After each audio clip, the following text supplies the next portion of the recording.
Cada novo dia nos oferece a oportunidade de começar de novo com uma atitude renovada. É essencial entender que a mentalidade que tínhamos ontem pode se tornar obsoleta. Se não fizermos um esforço consciente para adotar uma nova perspectiva, acabaremos arrastando os negativos do passado para o presente. Para garantir que nossos dias comecem da melhor maneira possível, é fundamental realizar ações significativas desde cedo.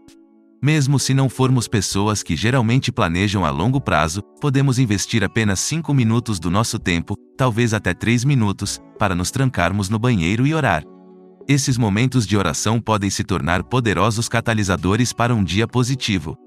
Apenas uma simples prece, como pedir ajuda a Deus, buscar amor e a capacidade de tratar os outros com respeito, pode estabelecer um tom otimista.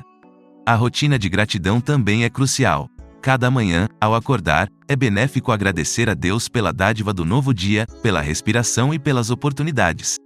Ao fazer isso, nos cercamos de positividade e reconhecemos as bênçãos em nossas vidas.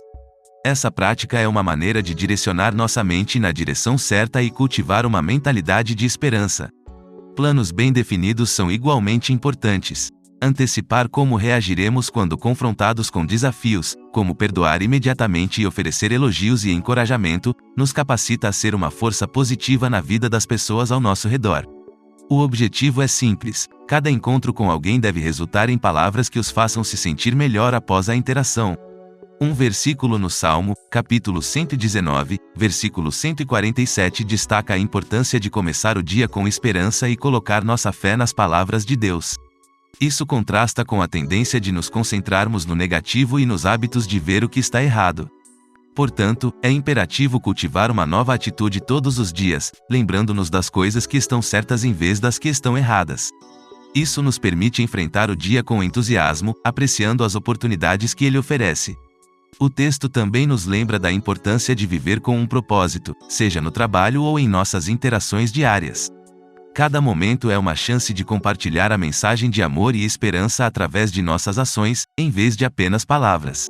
Nossa atitude consistente, sustentada por nossas ações, é uma forma poderosa de pregar a mensagem da positividade.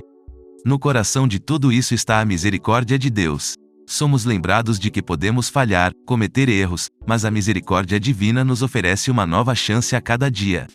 Essa ideia nos inspira a passar tempo com Deus pela manhã, definindo nossa mentalidade para o positivo e escolhendo viver o dia com esperança e fé. A mensagem final é clara: a vida é curta demais para sermos dominados pelo negativo e pelas circunstâncias. Devemos abraçar cada novo dia como um presente cheio de possibilidades. Ao tomar a decisão de viver com fé, positividade e alegria, podemos fazer a diferença em nossas próprias vidas e nas vidas daqueles ao nosso redor.